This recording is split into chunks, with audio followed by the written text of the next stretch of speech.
Gabon guztioi, neguan gainean dugu, hotza egiten du kalean, baina hemen beti bezala Radio Vitorian bero. Gaurkoan Eusko Ikaskuntzaren mai ingurutan Gerrate Zibila eta berareren inguruko liburu bat orain dela gutxi argitaratua.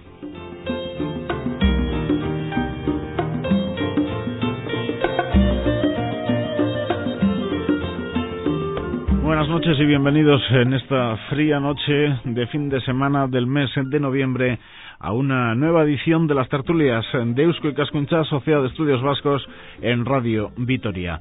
Hoy tenemos como tema guía de fuentes documentales y bibliográficas sobre la Guerra Civil en el País Vasco, 1936-1939. Dos invitados, uno en los estudios de Radio Vitoria, el otro vía teléfono. Vamos con las presentaciones. Santiago de Pablo, catedrático de Historia Contemporánea por la Universidad del País Vasco, Euskal Herriko Unibertsitatea, socio de Eusko Ikaskuntza, Sociedad de Estudios Vascos. Santiago de Pablo, Gabón, buenas noches. Gabón, buenas noches. Y al otro lado del teléfono, otro historiador, Lorenzo Sebastián, licenciado en Historia por la Universidad de Salamanca, socio también de Eusko Ikaskuntza. Ha colaborado en esta publicación Guía de Fuentes Documentales sobre la Guerra Civil en el País Vasco, investigando en los archivos de la Asociación de Amigos de la Guardia. Lorenzo, Gabón, buenas noches. Gabón, buenas noches. La semana pasada, recordarán los oyentes más finos, la consejera de Cultura del Gobierno Vasco, Blanca Urgel, el presidente de Eusko Ikaskuntza, José María Muñoa, presentaron aquí en Vitoria-Gasteiz el resultado de este trabajo realizado a lo largo de los últimos 4 años por un equipo de historiadores dirigidos por José Luis de la Granja y Santiago de Pablo, que nos acompaña. Un trabajo que es iniciativa, Santi, de Gobierno, de Eusko Ikaskuntza, de vosotros, ¿de quién? Bueno, la iniciativa partió del Gobierno vasco y además, como ha sido realmente una carrera de maratón más que de velocidad, pues la inició el anterior Gobierno vasco. El Departamento de Cultura anterior pues tuvo, con la conmemoración de los 70 años de la Guerra Civil, la idea de encargarnos a José Luis de la Granja y a mí una guía de fuentes para facilitar las investigaciones de los demás historiadores. Y nosotros, bueno, pues como socios de Eusko Ikaskuntza contactamos con ella, creamos un equipo en el cual pues hay autores, colaboradores, entre ellos Lorenzo Sebastián, que nos acompaña hoy, y bueno, hasta 30 personas de países muy distintos en un trabajo que realmente ha sido largo, pero que ha merecido la pena. El trabajo presentado, el trabajo ya publicado y, desde luego, este trabajo, Santi, por ejemplo, le hubiese venido de cine a la gente que conoces bien, del Valentín de Foronda, cuando tenían ese mandato de Juntas Generales de Álava de, por ejemplo, conocer cuántas personas fueron víctimas o represaliados o sancionados por el franquismo en Álava, ¿no? Es una guía de fuentes que te lleva más directamente a lo que quieres buscar, a lo que ocurrió en la Guerra Civil Española. Claro, esa es la idea. A veces, bueno, pues los historiadores cuando hacemos un trabajo de investigación, lo primero que tenemos que ver es dónde están esas fuentes. Para este tema concreto, a qué archivos voy, a qué documentales, a qué periódicos, qué libros, qué artículos. Y eso es un trabajo ímprobo hasta que ya empiezas, digamos, a hincarle el diente directamente al tema. Con la guía lo que pretendemos es eso, es decir, que un historiador que vaya a tratar cualquier tema de la Guerra Civil en el País Vasco, en los dos bandos y en las 3 provincias que forman la comunidad autónoma actualmente, pueda hacer una búsqueda, incluso ahí la edición está en parte en libro y en parte en DVD para facilitar esto, y que pueda decir, a ver, este municipio, donde hay este tema, este batallón, esta batalla, este personaje, este partido político, y ahí, lógicamente, el trabajo lo tiene que hacer el historiador, pero nosotros en esta guía sí que le decimos, mira, si quieres estudiar las juventudes socialistas entre el 36 y el 39 del País Vasco, tienes información en estos 7 archivos, en estos periódicos, y ese es un poco el trabajo, es un trabajo más de facilitar, o sea, quizás no sea un trabajo que brille mucho, pero nos parece que es como poner los cimientos para que otra gente pueda investigar. Uh-huh. Bueno, has dicho de los dos bandos. Se puede cometer la equivocación en la actualidad de pensar en la guerra civil solo en los represaliados del franquismo, como durante 40 años de franquismo más algunos del tardofranquismo se cometió la equivocación, no era una equivocación, se hacía de forma premeditada, quiero decir, pues se cuente solo una de las partes, ¿no? Y la otra se olvide. Esta es una guía de fuentes donde uno se puede encontrar la realidad de ambos bandos, digamos. Sí, yo creo que la historia los historiadores tenemos que intentar acercarnos a la verdad histórica. Sabemos que nunca vamos a conseguir esa verdad totalmente al 100%, porque es imposible, pero sí que tenemos que ser honestos y ver las realidades que hay. Y entonces yo creo que quizás en la guerra civil, como has comentado, pues ha ido a veces un poco a bandazos, es decir, parece que en un momento solo se estudiaba una parte, luego la otra, luego los héroes y villanos casi se intercambiaban los papeles, y yo creo que ya es el momento que estamos de decir, oye, pues esto es lo que sucedió, esto es lo que conocemos, en este lado pasó esto, en el otro también. Y no se trata de decir, pues no sé, que todo es lo mismo y que da igual, no, sino de saber realmente la verdad. Yo creo que al final la verdad es la que nos lleva, o el acercarnos lo mejor que podamos a esa verdad es lo que nos lleva a conocer pues esa historia nuestra, que ha tenido pues de todo y tampoco, y eso, y en este mismo territorio que Lorenzo también ha estudiado temas no solamente en este caso en la guía, sino incluso de investigación directa, pues efectivamente, ¿no?, de una represión en un lado o en otro y lo que pasó realmente, ¿no? Lorenzo, hay gente que puede pensar, pero la guerra civil en Álava, nada, si no hubo más que un par de capítulos ahí al norte, ¿se equivocan?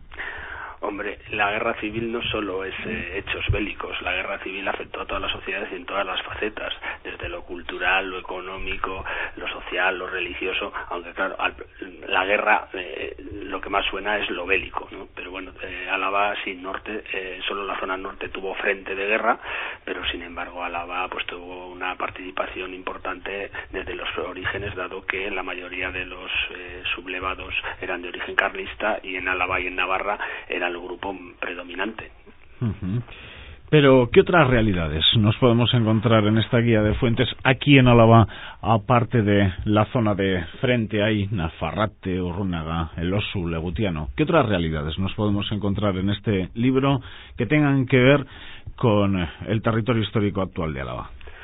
Pues bueno, los ayuntamientos de la zona norte, pues Aramayona, el Valle de Aramayona y el Valle de Ayala quedaron en la zona republicana y posteriormente pues en la zona del gobierno vasco. Entonces ahí hay documentación de dos tipos: la primera generada por las autoridades republicanas o las que se fueron constituyendo, sustituyendo a algunas autoridades que no eran afectas, y la segunda pues una vez que fueron tomadas o en lenguaje franquista liberadas esas localidades, pues los nuevos gobernantes. Cuando dices esas dos zonas de Álava, tenemos que pensar en el caso de Aramayo, digamos que como haciendo frontera Muga, el Alto de Cruceta, y pensando en el Valle de Ayala, el Alto de Altuve, ¿o cómo? Bueno, en el Valle de Ayala concretamente quedó como en tierra de nadie Orduña, que es administrativamente Vizcaya, pues geográficamente era donde estaba el frente. Uh-huh.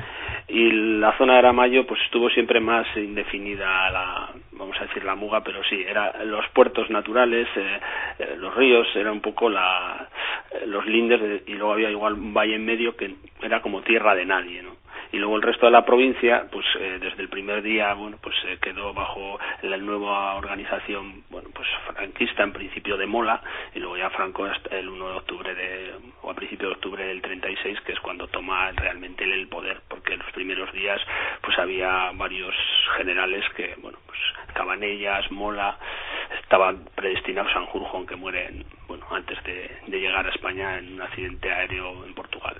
Pero no solo tenemos capítulos bélicos o colaterales a la guerra en Aramayo, el Valle de Ayala, ¿no? Me imagino que en localidades, de Rioja Alavesa, pues también sucedieron cosas por aquel entonces. Yo mismo me quedé impresionado con los centenares de nombres que aparecen dentro de esos represaliados, víctimas, sancionados de la guerra civil en Álava, en ese estudio que presentó Valentín de Foronda en la Diputación Foral de Álava. Sí, las sanciones económicas o administrativas para todo el personal que dependía de alguna manera pues de los ayuntamientos, de la Diputación, incluso cajas de ahorros, pues afectó a todo el territorio desde el primer día. Es decir que hasta ese momento pertenecer a partidos como podía ser el Partido Socialista, Izquierda Republicana, Unión Republicana, Partido Nacionalista Vasco, era perfectamente legal. Al día siguiente o en los primeros meses de la sublevación había claramente una serie de afiliados o simpatizantes o concejales o maestros, etcétera, que eran sospechosos de no apoyar el nuevo régimen que se estaba instaurando, por lo cual pues sufrieron depuraciones administrativas, suspensión de empleo y sueldo, en encarcelamientos, fusilamientos, etcétera. ¿Cuántos fusilados? ¿Se puede saber cuántos fusilados hubo en Álava, Santi? Es un tema, a ver, que todavía no tenemos cerrado al 100%, no está cerrado al 100%, que hay investigaciones que en mi opinión se han hecho algunas de ellas sin demasiado rigor y sumando a veces yo creo algunos más de los que pudo haber. Las cifras más fiables pues podrían estar en torno a unos 200 y pico en la zona franquista, y no hay que olvidar que en la zona republicana, en la zona norte, pues hubo también aproximadamente unos 48 en esa zona de Álava, sobre todo el Valle de Ayala. Fue inicialmente, y en el verano del 36, que es cuando se producen en los dos bandos las máximas matanzas, ¿no? Con zonas, bueno, en el lado franquista hay personajes desde luego que son especialmente reconocidos por su importancia anterior: el alcalde de Vitoria, Teodoro González de Zárate, el presidente de la gestora de la Diputación, Teodoro Olarte. Es curioso como bueno, son muchísimos fusilamientos, ¿no? Esto de muchos pocos, 200 y pico fusilamientos en bando, digamos, franquista nacional, pero es curioso como entre los 200 y pico las dos máximas autoridades, digamos, del territorio, el presidente de la gestora de la Diputación y el alcalde de Vitoria, cayeron, ¿no? Eso, vamos, no fue casual, o sea, quiero decir, ambos casos son distintos en momentos distintos, porque González de Zárate ya, digamos, fue, entre comillas, muy tarde, porque fue el 31 de marzo de 1937, pero fue justo antes del inicio de la ofensiva, y por tanto fue una saca de presos de la cárcel de Vitoria que tuvo un sentido también estratégico que no llamaríamos estratégico obviamente, pero en fin, desde la lógica entre comillas de aquella época. Fue el fusilamiento de Azazeta. 12, 15, ¿cuántos fueron? 16, si no recuerdo mal, y incluso con protestas posteriores de gente, digamos, del franquismo, vamos, de lo que podía ser el inicio del franquismo, de la derecha local, autoridades eclesiásticas, es decir, que ya era un momento en el que, digamos, incluso en la lógica de la guerra, la represión no era la misma del verano del 36, que aunque en Álava, como has comentado, pues podemos decir, hombre, no son muchos comparado con otros lugares como la misma Navarra o otros lugares, otras provincias, pero digo que efectivamente yo creo que cualquier ser humano que se halla en cualquier situación, que es la mayoría son asesinados además, porque los fusilamientos, digamos, que puede haber con juicio, etcétera, que también los hay, tampoco en el caso de Álava se concentran demasiados, ¿no? Entonces buena parte de esos y también en la zona republicana son sacas, son asesinatos, digamos, de... Sacas era sacarlos de la cárcel... Sacar de la cárcel y llevarlos a cualquier lugar, digamos, más o menos abandonado, y matarlos. No hay que olvidar, por ejemplo, también otra cosa que quizás ahora la gente, bueno, pues mucha gente puede haber olvidado, y que hay documentación en la guía de todos estos lugares, ¿no? Que son las prisiones provisionales que hay. Si pensamos, por ejemplo, en el convento de los Carmelitas de Vitoria, en Anclares, en lo que era el convento que había entonces, que luego fue un campo de internamiento, campo de concentración, y después cárcel. Las monjas eran monjas, no quiero generalizar tampoco, pero monjas eran las carceleras del momento. En alguno de los puntos de cárcel de Vitoria-Gasteiz. Desde luego que también dentro de esos 40 y pico, casi 50 fusilamientos en el bando republicano, hay un capítulo que es desde luego pues muy doloroso para las personas de una localidad alavesa. Aquí entran también fusilamientos ocurridos en el Osu. Entrarían esos, que efectivamente es un acontecimiento muy triste, como todos los de la guerra, porque se desatan las peores odios y momentos y personas incluso. Pero claro, son fusilados, yo por lo menos por lo que conozco, fusilados algunos de ellos del bando republicano, incluso gente que tiene que abandonar sus hogares, sus casas, gente que tiene hermanos en el batallón Araba, y son fusilados por un anarquista, ¿no? Algunos de ellos efectivamente eran familias nacionalistas, otros carlistas, y se mezclan, como también es muy común en la guerra, pues elementos, venganzas personales, problemas internos familiares del pueblo. Tenía un mote este hombre, ¿no? El buey, y una enfermedad mental, dicen, o... Sí, bueno, esas cosas. Luego él mismo fue fusilado después, yo creo que en San Sebastián. Son temas, la verdad es que por eso a mí, no sé también de qué opinas, pero me parece que a veces en la guerra, cuando estudiamos la guerra, tendemos a ver las cosas como muy, no sé cómo decirlo, como muy en blanco o blanco y negro, y luego te encuentras que cada situación y cada persona es un mundo, ¿no? Hay gente sufriendo en los dos lados. En Amurrio, por ejemplo, fue asesinada una niña de 12 años por unos extremistas, digamos, de extrema izquierda, hablando republicano, ¿no? Y dices, bueno, esa persona realmente qué culpa tenía. Bueno, pues eso, hubo nacionalistas, como otro nacionalista de Amurrio, Manuel Aguilior, que no es del mismo nombre que un famoso político de Bilbao. Bueno, pues este Manuel Aguilior de Amurrio fue también asesinado en Asturias, en la zona republicana, ¿no?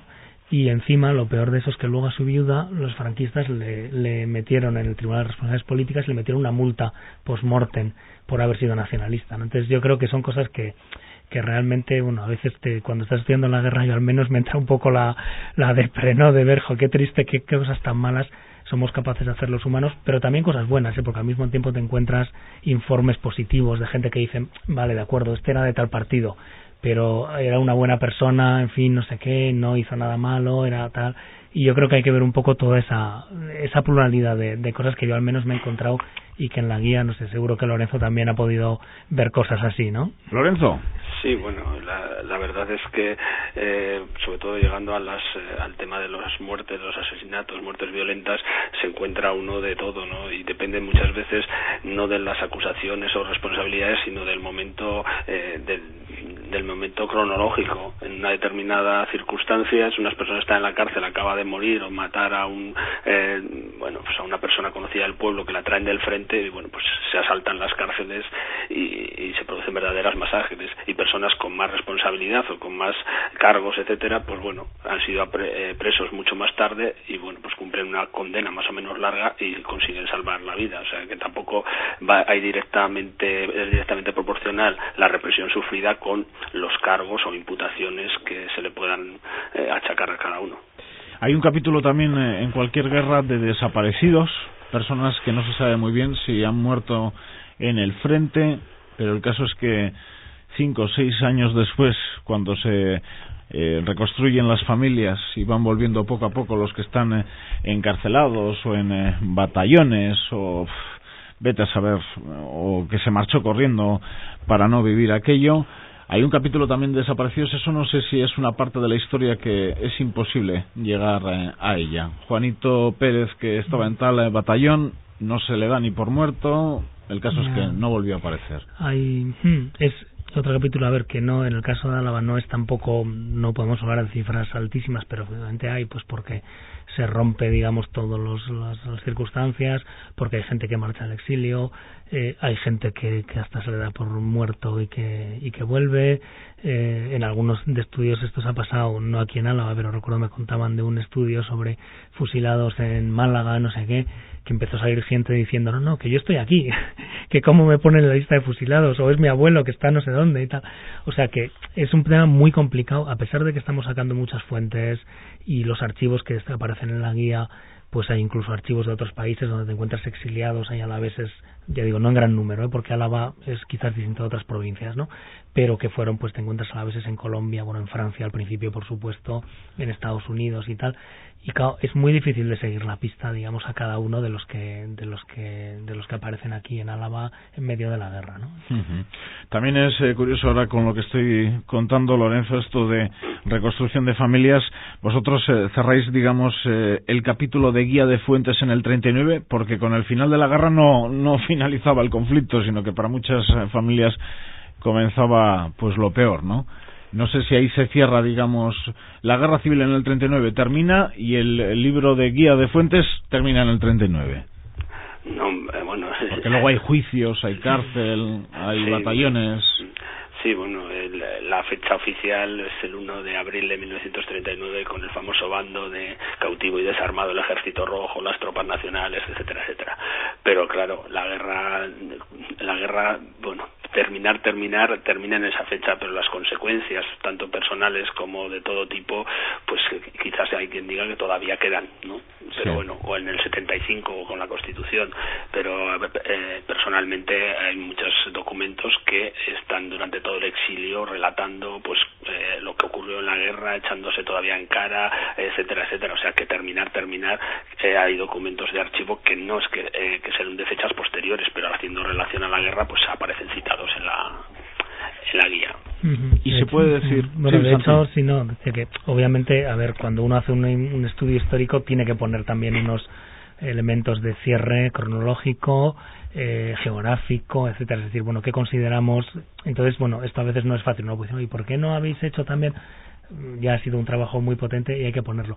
Lo que pasa es que es verdad, como decía Lorenzo, eso, que una cosa es que efectivamente, bueno, consideramos que es documentos sobre la guerra, pero en la guía aparecen, por ejemplo, bueno, documentales realizados en el año 2008 o libros, para empezar, del 2006 sobre la guerra están incluidos, y hay documentación que efectivamente pues puede empezar, que eso sí que está recogida, ¿no? Documentación, por ejemplo, de algunos archivos que de alguna manera trata sobre las consecuencias de la guerra. En algunos archivos, por ejemplo, hemos incluido mención a documentos incluso de la transición, pero en los cuales se hace una reparación a las víctimas o un recuerdo tal, y que están en el archivo municipal de no sé dónde. Bueno, pues efectivamente eso se ha incluido. Entonces yo creo que al final, hombre, es una manera de ayudar al investigador. Él tiene que ser el que diga, vale, pero yo entonces voy a ver también un poquito hasta el año 40 y tal, porque el regreso de los exiliados, porque no sé qué. Pero bueno, la idea es que el libro está ahí, eso te puede ayudar, y luego ya tú tienes que ser el que veas en concreto el enfoque. Por lo tanto, no sé, por poneros un ejemplo, juicio, si alguien quiere conocer, es algo que, por cierto, ya en el caso de Álava, con ese trabajo de Valentín de Fronda, se puede acceder, una vez que uno tiene el nombre del familiar que fue represaliado o lo que fuera, una vez que ese nombre ya sabe que aparece en esa base de datos, con ese nombre puede llegar a saber si ese familiar fue sancionado, si ingresó en prisión, si tuvo juicio. ¿Vosotros también llegáis a esos capítulos de juicios, por ejemplo, o no? Sí, lo que pasa es que, a ver, lógicamente en la guía no hay un índice, no podemos meter todas las personas de todos los documentos, es decir, aparecen las cosas fundamentales y un expediente completo sobre una persona, pero claro, si aparece un listado, pues lógicamente en la guía ponemos listado de personas o expedientes del Tribunal de Razones Políticas, están en este legajo, tal, y uno tiene que saber después cómo buscarlo. Pero desde luego, ahora mismo, y con ese listado que has dicho, con esa base de datos, de Valentín de Fronda, es muy fácil, claro, es, digamos, como decir, bueno, pues voy a buscar a esto. Entonces, mira, si ya sé que fue sometido a un esto de razones políticas o que tuvo un juicio militar, pues entonces tengo que ir, lo de razones políticas está en Burgos, en parte está publicado ya, el juicio militar pues puedes ver en Ferrol, en Guadalajara, dependiendo de no sé qué. Si es otro tipo de represión, pues puede estar eso en Salamanca, el famoso archivo, tal. En el archivo, pues no sé, en Artea, otro fondo que también importante. Bueno, al final, digamos, eso te da un poco la pista para llegar. Y yo creo que ahora, pues eso se facilita mucho, aunque todavía haya que seguir la pista a las cosas, ¿no? Lorenzo, viendo la guía, ¿se puede llegar a conclusiones como uno alguna vez pues ha podido escuchar? Pues en Rioja Alavesa, Leza, pues Leza es era un pueblo republicano, mientras que este otro no lo era. ¿Eso se puede llegar a afirmar? Hombre, a través de, por ejemplo, el Tribunal de Responsabilidades Políticas o de determinadas multas, etcétera, pues se puede ver que en determinados municipios se han cebado más o menos. Bueno, quizás habría que saber cuál era la representación política que había en el ayuntamiento en aquel momento, y se supone que en paralelo, si esta era muy divergente a la carlista o a la CEDA o a la Falange, pues tendrá más o menos documentación o más o menos repercusión la represión, o si ha habido algún hecho luctuoso importante durante la República. El caso más así en Rioja Alavesa pues es la Bastida. En la Bastida hubo una insurgencia, un movimiento anarquista que abarcó a la actual provincia de La Rioja también, y hay una serie de pues algún muerto, asalto al cuartel de la Guardia Civil, etcétera. Este tema investigó en su día Santi de Pablo, que seguramente nos puede aportar, y en ese pueblo luego hubo una represión pues quizás más elevada que en otros municipios de La Rioja Alavesa. Santi. Es tema interesante porque es ver también, que lo mismo que hablamos de lo posterior a la guerra está lo anterior. Quiere decir que al final la historia no hay cortes, digamos así, tan radicales, ¿no? Y por tanto las circunstancias de la época de la Segunda República, etcétera, terminan influyendo también en la guerra. En el caso de la Bastida, efectivamente, que es otra cuestión a veces no demasiado conocida de nuestra historia, pues esa revuelta, esa revolución, porque ellos querían hacer la revolución. ¿Desde la izquierda? Sí, anarquista. Es curioso porque anarquista, como leemos la historia siempre con nuestro presente, pues si uno mira el mapa de Rioja Alavesa, pues la izquierda durante la democracia no ha tenido un peso muy importante. Porque los que han gobernado en los municipios han sido o el PNV o el PP.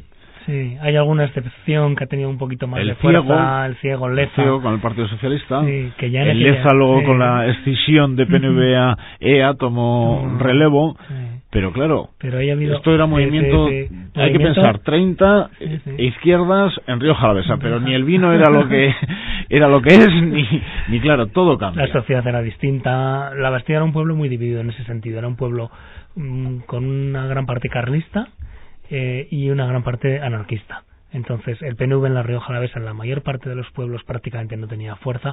Había excepciones como Cripán, que ya tenía alcalde del PNV, pero a veces estos cambios en los pueblos sabemos cómo son. O sea, que basta que cambie una persona, que el secretario de ayuntamiento, el cura, el alcalde y tal, y algún concejal en el Ciego, algún otro sitio, pero prácticamente no. Pero La Bastida era un pueblo en el sentido muy dividido, socialmente también con una serie de problemas en aquella época, y se produjo esa insurrección. Que no se moleste, por cierto, Higinio Arenas, que ha sido el único alcalde que Izquierda Unida ha tenido en Álava. Sí, que ahora efectivamente, aunque ha sido también un poco de una manera Higinio, especial. No con una mayoría absoluta, como bien sabes, si estás escuchando. Pero es cierto que, y eso fue en noviembre del 33, y hubo efectivamente un asalto al cuartel de la Guardia Civil, donde murió un guardia civil, hubo la quema de los archivos municipales, hubo un intento de asalto a la iglesia, tal, y al final llegaron los guardias civiles de otros pueblos, se dispersaron por la Sierra de Cantabria, y algunos de ellos fueron condenados a muerte, pero luego, indultados por la República, digamos. Y después, sin embargo, algunos de los que estaban implicados fueron asesinados después. Es decir, que hay también, bueno, pues como con otras cosas, pues hay una historia previa que tiene una relación posterior, ¿no? Uh-huh. Y estos capítulos de Rioja Alavesa también se pueden extender, digamos, tienen sus capítulos en Montaña Alavesa, o en Valdegovía, o en Valles, o ahí ya no. No, es distinto, porque la Rioja Alavesa era, digamos, la única parte de Álava donde había unos jornaleros, quitando Vitoria, que sí que había una población obrera no comparable a la de Bilbao, la de zonas alrededor de Donosti, pero bueno, en Vitoria sí que había, ¿no?, fábricas como Ajuria, Aranzábal, donde hubo algunos problemas sociales, no demasiados. Ahora con Montaña Alavesa y Valdegovía te ha llevado a zonas plenamente rurales, claro, por aquel entonces, que eran muy distintas. O sea, ahí pues eran zonas con una mayoría, digamos, en general eso, más bien carlista, derechista, tal. Algunos, es curioso porque, por ejemplo, en Apellániz había un concejal socialista que, sin embargo, no tuvo problemas después, durante la guerra y la posguerra, que yo sepa, al menos no está localizado, ¿no?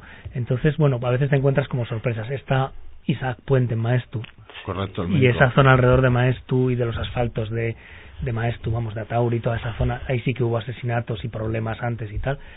Pero, por ejemplo, si pensamos en sitios como, yo que sé, Bernedo, Peñacerrada, en fin, no es cada zona tiene también lo mismo que la zona de Ayala, Aramayo, que hemos hablado antes, son muy diferentes. Entonces yo creo que Álava, bueno, es muy variada, y eso se refleja en la República y también en la guerra. Y, por ejemplo, Isaac Puente no era nacido en la zona, no, sino que era el médico sí, de la pero zona. era el médico de la zona, pero tiene ahí una fuerza importante, ¿no? Y bueno, y decía también que, por ejemplo, claro, si pensamos en lo que ha comentado antes Lorenzo, de todo el voluntariado carlista, que en Álava fue muy importante, y que, por ejemplo, también en zonas de Rioja Alavesa, donde sí que había izquierda, pero también había, y tú, Lorenzo, lo has visto un poco también en el archivo en concreto de La Guardia, de la Asociación de Amigos y todo esto, como hay mucha documentación también, o incluso objetos, ¿no?, de objetos carlistas, que es un tema interesante también, esa museología, ese museo, digamos, que conoces bien, ¿no? Lorenzo, sí, danos capítulos. Bueno, en concreto, lo de la Sociedad Cultural de Amigos de la Guardia, sí que hay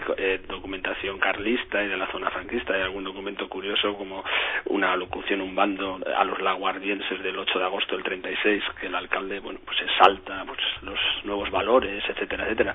Pero da la casualidad que la mayoría de la documentación y de los objetos que tiene esta sociedad es del bando republicano, porque se formó de una manera pues curiosa, que bueno, ya existía la sociedad antes del año 30 y tantos, y bueno, pues los combatientes fueron lo que iban encontrando en el frente, les parecía pues interesante, banderas, periódicos, insignias, postales, o sea, hay un montón de objetos que ellos fueron acumulando. Luego se quedó durante un tiempo pues ahí, bueno, más o menos arrinconado en la torre abacial, y luego ya le dieron este valor, bueno, pues de medio archivo, medio museo.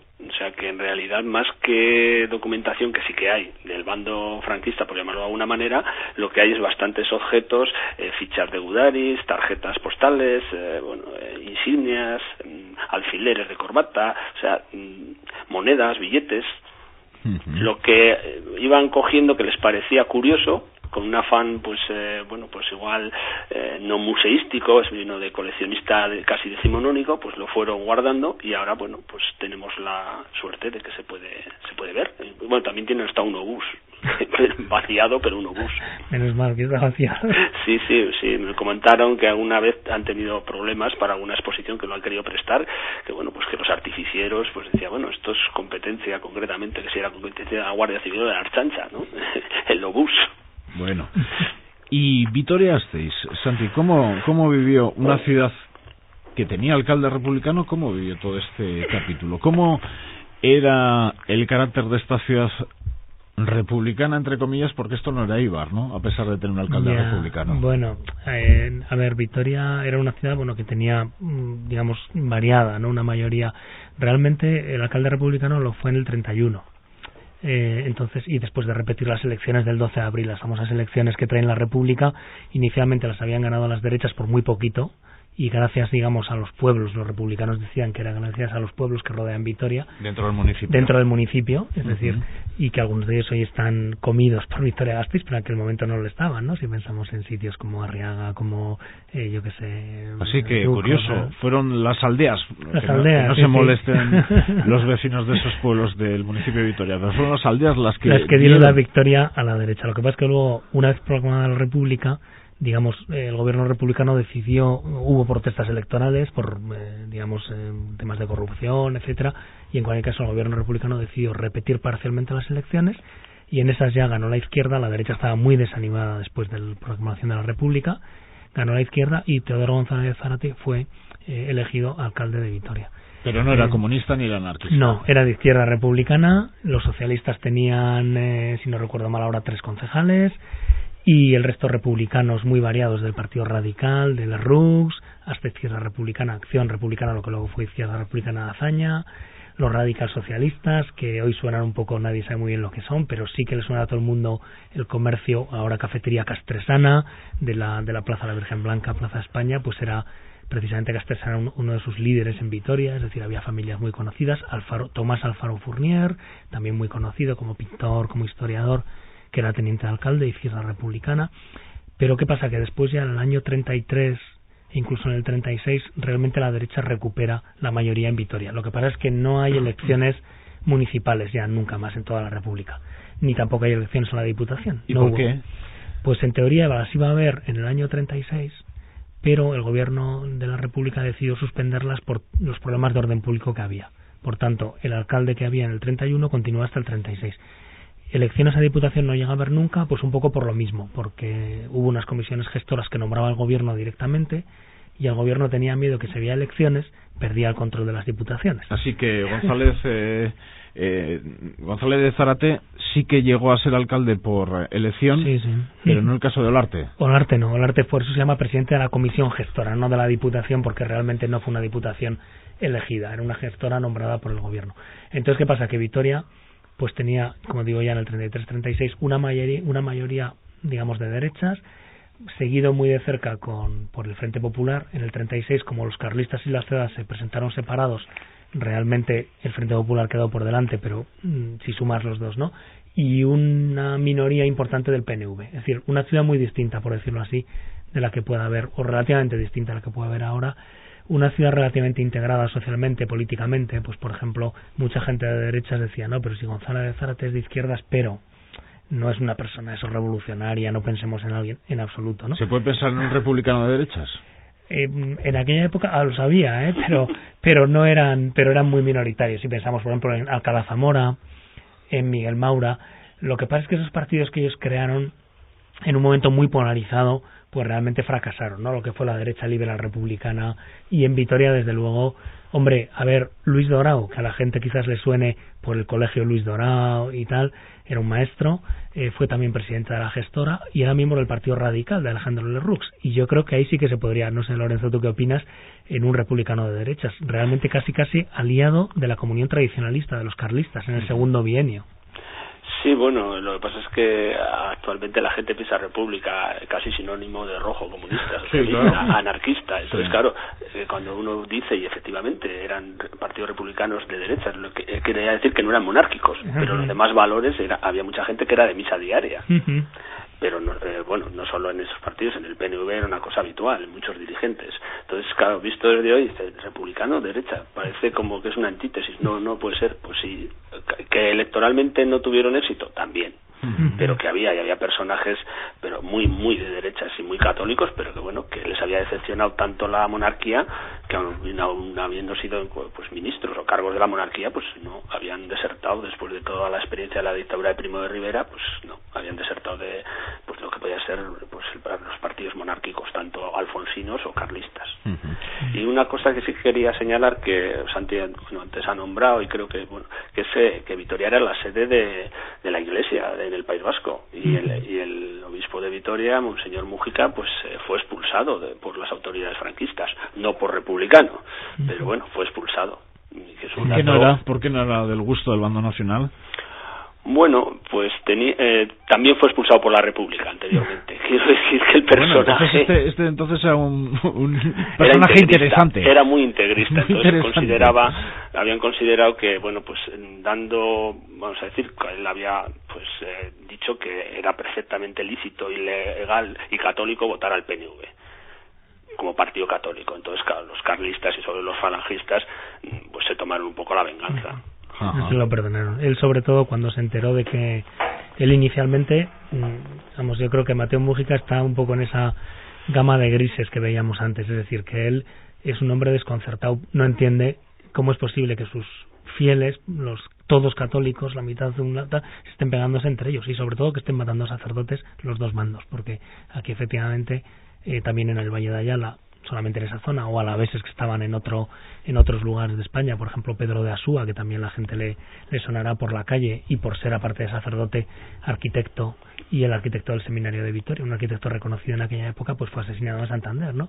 Pero claro, él de repente se empieza a enterar de que también los franquistas están asesinando a sacerdotes, acusándolos de nacionalistas en Guipúzcoa, y entonces pone el grito en el cielo, y eso no se lo perdonan. Bueno, de hecho publica, por ejemplo, ni unos ni otros, publica en el boletín oficial del Obispado de Vitoria, aparecen los recuerdos en plena guerra de los sacerdotes fusilados por los franquistas, ¿no? Cosa que a veces tampoco se sabe, ¿no? Es decir, que hay un recuerdo oficial del obispado diciendo, no, estos también han sido fusilados, igual que los otros que han sido fusilados por los rojos. Luego digamos. se levanta la cruz de Olarizu y no se levanta con todos los fusilados, y luego ya, solo con los de un bando. Efectivamente, porque a partir de octubre, como ha dicho Lorenzo, en octubre del 36, muy prontito, Mújica es mandado expulsado, vamos, de alguna manera. Él se marcha a Roma con una excusa, pero es la manera de decir, bueno, y temiendo incluso por su vida. O sea que... Claro, estamos hablando de una guía de fuentes de la guerra civil y, como bien decís al principio, no todo es tema bélico, ¿no? No todo es, pues no sé, el frente de Albertia o pueblos que también sufrieron bombardeos en cierta manera, pues el Osu, Legutiano. No solo debemos de pensar en eso. Por ejemplo, yo no sé si un capítulo muy importante para Vitoria-Gasteiz en la guerra civil pues fue, digamos, como un nudo de comunicaciones, ¿no? Un lugar importante para el bando nacional afrontar el ataque hacia el cinturón de hierro, ¿no? Sí, ahí el aeropuerto, sobre todo el aeropuerto, lo que luego se llamó Aeródromo General Mola, de donde salió el propio Mola cuando murió también. De hecho, el bando republicano, si no me equivoco, Santiago, uno de los capítulos en los que perdió la guerra, o se dice que pudo perder la guerra, es en que ellos consideraban fundamental hacerse con Vitoria y no se hicieron con Vitoria. Sí, sobre todo después de la batalla de Villarreal, que era fundamental, que fue, digamos, el único intento de ataque, porque el ejército, el ejército vasco, digamos, pues fue un ejército que se defendió bien, pero desde luego relativamente bien para lo que fue las posibilidades que tenía, el armamento, etcétera, pero el único ataque que hizo, que fue este de Villarreal, y cuyo objetivo era tomar Vitoria, hubiera sido realmente importante, no lo consiguió, ¿no? Hay muchas cosas realmente en la guía, a veces eso, lo que has comentado, no pensamos solamente en la guerra, pero hay temas religiosos, no solamente represión, etcétera, sino también hay temas culturales, la cultura durante la guerra, el abastecimiento, un tema tan bonito, e incluso los temas económicos, cómo se financia la guerra, ¿no? Que Lorenzo que sabe algo de esto, ¿no? Del día sin postre y el día del plato único, que a algunos de los oyentes mayores seguro que les suenan y que Lorenzo puede explicar. La documentación que hay sobre eso, ¿en qué consistía? El plato único. Bueno, pues esto fue una iniciativa que aparentemente era voluntaria, y era que las personas comían solo un plato y el dinero que se ahorraban lo donaban a la causa nacional.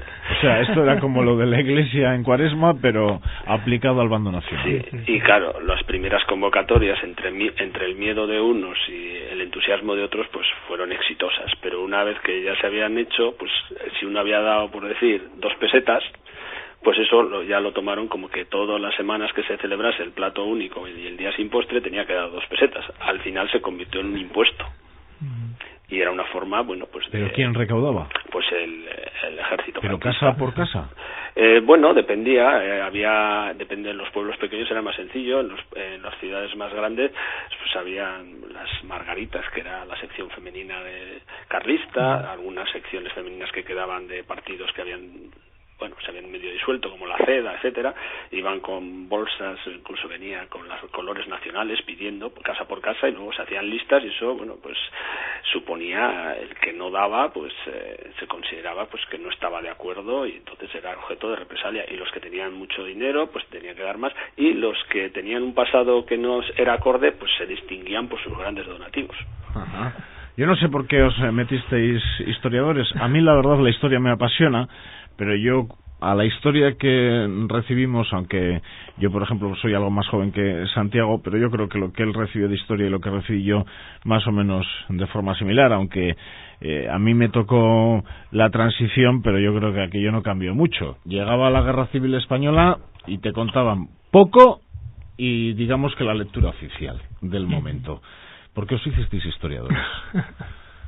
Porque a mí eso siempre me desesperaba mucho. Estábamos con los egipcios, los romanos, meses, años. Llegábamos al siglo XX, pues en el mes de junio, el día 18, y el 19 ya era el día de vacaciones. Sí, a veces, lo cierto es que a veces ni se llegaba, eso pasa también, incluso a veces en la universidad, lo que sea, que intentas llegar y parece que lo último te falta, ¿no? Hay incluso como entre época y época parece que hay como un gap, ¿no? Porque los de medieval llegan y tal, y les faltan, no llegan al final, y los siguientes empiezan ya, y bueno, hay como huecos que no sabemos, ¿no? Pero bueno, yo creo que la historia, el estudio de la historia, bueno, a mí eso ¿qué voy a hablar? ¿No? Me parece apasionante, la investigación, bueno, todo tiene, precisamente el descubrir esas cosas que no se saben, el ir a un archivo y ser una labor casi de detective, porque tienes que ir buscando un papel, otro descubrir algo, no sé qué, confirmar con otro, encontrar un testigo, buscar en un periódico.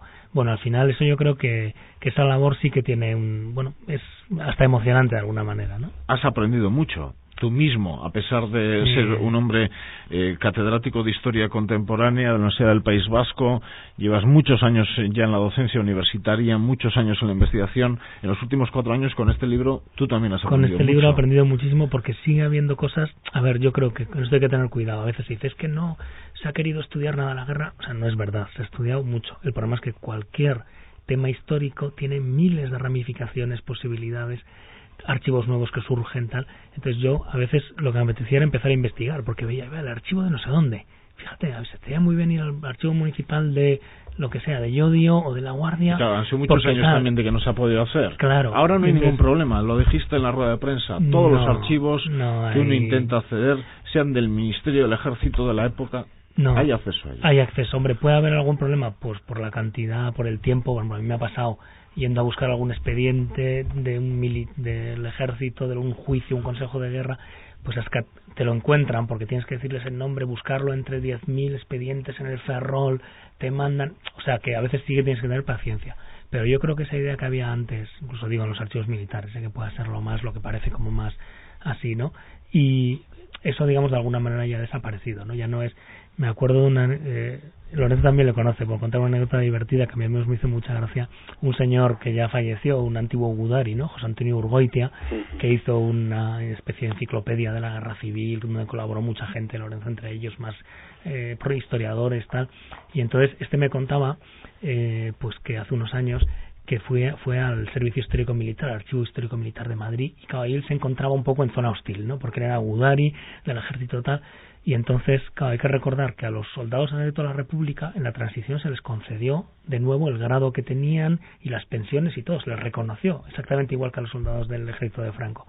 Y entonces, claro, él tenía su carné de militar de tal, pero no se atrevía a enseñarlo mucho porque estaba en territorio hostil, ¿no? Hasta que llegó, que preguntó por las fotocopias. Y le dijeron, bueno, las fotocopias pues son 15 pesetas de aquella época, pero bueno, para los militares son 5.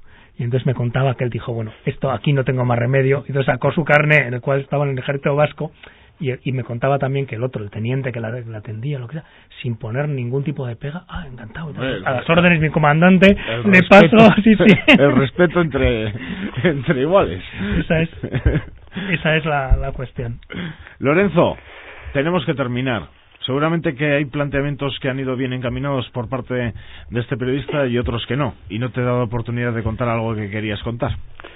No, bueno, pasa que el tema es muy amplio y es normal que se queden cosas en el tintero. Yo quizás, bueno, insistir en el tema, lo importante que era en esa época el factor religioso.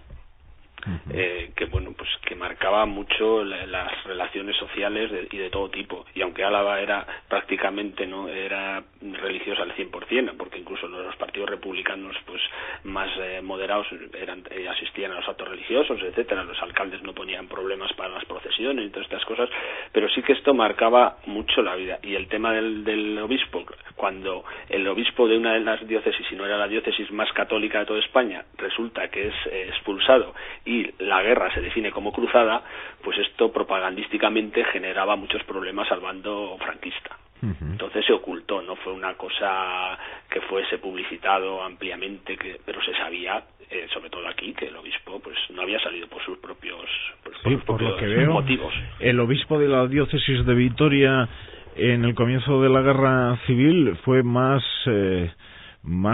salió más en respondón que el obispo de la diócesis de Vitoria en 1976, que era el señor Peralta, ¿no, Santi? Sí, bueno. Sí, Lorenzo. Bueno, que en los primeros días desde luego no fue nada respondón, fue bastante colaboracionista, porque le parecía que... ¿El del 36? Sí, lo que pasa que cuando vio que su diócesis, por dividirla fácilmente entre carlistas y nacionalistas vascos, se estaban matando entre sí, y que se mataban sacerdotes de ideología pronacionalista o procarlista en los dos bandos, pues eso es lo que ya pues vio que esto no podía ser, que no era una cruzada. Pero Peralta en el 76 luego no sé si rectificó, pero por lo menos en los primeros días... Sí, bueno, pero en el otro caso cercano a Lloveros, que fue durante la guerra confesor de fusilados franquistas, pues tuvo casi que salir en avión desde Sondica. Yo creo que hay como Santi puede matizar igual. No, independientemente del carácter y de las decisiones de cada obispo, el otro día en un seminario, precisamente en el Valentín de Foronda, decía un historiador venido de Madrid, experto en temas de historia religiosa, en el franquismo y tal, decía, bueno, la Iglesia hizo la transición antes de la transición, y eso en buena medida ayudó mucho, porque efectivamente ese problema religioso, que como ha comentado Lorenzo, fue uno de los, digamos, más que estaban realmente importante en los años 30, en los años 70, eso, digamos, tanto por un lado, porque yo creo que se había aprendido de los errores de ambos lados, por decirlo así, ¿no? Durante la República, durante los años 30, pues de alguna manera ese problema no existió. O sea que yo creo que hay que ver esa disyuntiva. Lo de las monjas que te he dicho carcelarias, eso es de cosecha familiar. Aquello me imagino que también se haya vivido por muchos de los encarcelados como un drama. Pero ¿cómo es posible que las que me tienen aquí... No encarcelado, ellas no me tienen encarcelada, pero las que me están machacando encima son monjas, pero siendo yo católico, ¿no? También es cierto que en otros lugares, y yo sé, por ejemplo, el tema de los carmelitas, que se fue convertido en cárcel, pero precisamente por estar los carmelitas, era una cárcel que era menos más llevadera que incluso para los sacerdotes, porque ahí hubo sacerdotes presos. Aitapachi, un famoso capellán de Budaris, que está el proceso de beatificación en marcha, por cierto. Otros sacerdotes sí que no tuvo la misma suerte. Santiago Lupus, un sacerdote navarro que estaba ahí y estaba, digamos, en una prisión muy atenuada, pero se le vinieron a sacar unos requetes navarros y lo asesinaron directamente en Alsaso, en la zona de Alsaso, en la carretera. Es decir, cada caso es un caso, pero en ese sentido, bueno, pues lo que para unos era pues efectivamente algo más duro, para otros podría decir, bueno, por lo menos me atenúan el sufrimiento, ¿no? Quisiera comentar una cosa, que casi todos los sacerdotes fusilados, son 14 o 15, pues 14 eran nacionalistas prácticamente, confesos muchos de ellos, o sea, quiero decir que ostentaban su ideología, participaban incluso en actos, etcétera.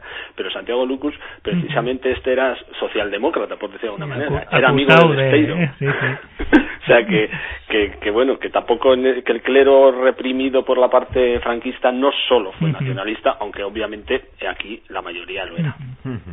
Bueno, pues Lorenzo Sebastián Santiago de Pablo, guía de fuentes documentales y bibliográficas sobre la Guerra Civil en el País Vasco 1936-1939. ¿A la venta incluso, Santi? Sí, está ahí, es un tocho ahí bueno, porque es para trabajarlo, no es para leérselo de principio a fin. Ahí tiene su DVD. Con su DVD para hacer las búsquedas en los archivos. Eso es muy importante, el tema del DVD. Esto es, y editado por el gobierno vasco y por Eusko Ikaskuntza.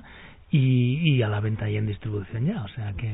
Una forma de acercarse de una forma mucho más científica a la Guerra Civil en el País Vasco, 1936-39. Lorenzo Sebastián, la siguiente vez te queremos ver aquí en los estudios, ¿eh? Vale, gracias por la invitación. Santiago de Pablo, a los dos, muchas gracias. Gracias a ti. Y la próxima semana volvemos con más temas en Eusko Ikaskuntza. Ordura arte, agur.